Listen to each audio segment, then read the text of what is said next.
today I want to talk about 3 things that you can do to refine your style. They're very simple, nothing complicated. And I think once you understand what these 3 things are, that you'll be very pleased with the results once you give them a try. The first thing is very simple. It's just a dimple in your tie knot. If I take this dimple out, you'll notice that the tie looks very plain and there's not really a lot of flair there. But if you just take a few moments to adjust your tie and make a simple dimple, rhymes, but just a simple gesture like this will really give your suit a little bit of something extra. And I think that other people will begin to notice that you are a little more experienced in the style arena. The next thing that I'm going to suggest for you is that you pay attention to, and I'm going to button my jacket to show you, that you pay attention to ensure that your collar is underneath your lapel. If you'll notice, even in some great ads of great brands of suits, there's these short little stubby collars, and it forms a separation to the eye of this area and this area, and the flow and proportion looks just a little off. So if you just take the time and make sure when you buy a shirt, maybe you bring your jackets along, and you just make sure that collar of your shirt falls nicely underneath the lapel, it makes a world of difference in how you appear in your suit.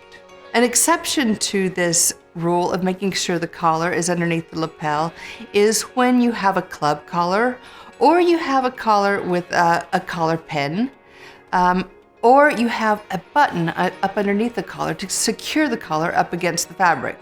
So forget everything I said if your collar is actually designed to be shorter than a longer collar that would come up under the lapel. Just make sure the collar sticks to the fabric on your shirt. The final point that I'd like you to remember, and it's going to sound complex, but it's really fairly simple, and that is pay attention to how you combine patterns.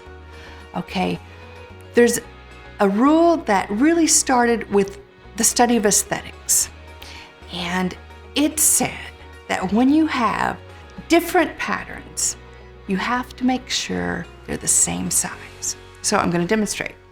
Here I have a check in my tweed jacket, and it's a big check. And so I've intentionally paired a tie that has flowers that are spaced, have big spaces in between the flowers. So it's very simple. I have different patterns, but they're big spaces in between the patterns, and I just make sure they're in alignment in that way. Very easy to do. Imagine that I'm wearing small designs. For example, if I have small checks, many checks on my jacket, I would take a tie and I would make sure that it's got small, many patterns on it. This way, it's very easy on the eye because that consistency is always there in dimension or size. So what I just described was when you're working with different patterns. And remember, different pattern, same scale. Easy. Let's say you're wearing all the same pattern. Say I'm wearing all stripes. In this situation, you're going to do totally the reverse, okay? I have stripes, say they're wide stripes. I'm wearing a gangster jacket, wide stripes on the jacket. And say I'm wearing a regimental tie. Okay, those styles don't exactly go together, but it's for the sake of an example. So I have the wide stripes. With the regimental tie, I'm gonna have just a little bit of smaller stripes going across the tie. And then say I'm going really far with the stripes. I'm also wearing a striped shirt. So I would have many stripes on my shirt. Wide stripes on the jacket, medium stripes on the regimental tie, and many stripes on the shirt. This is a way that you can combine the same pattern.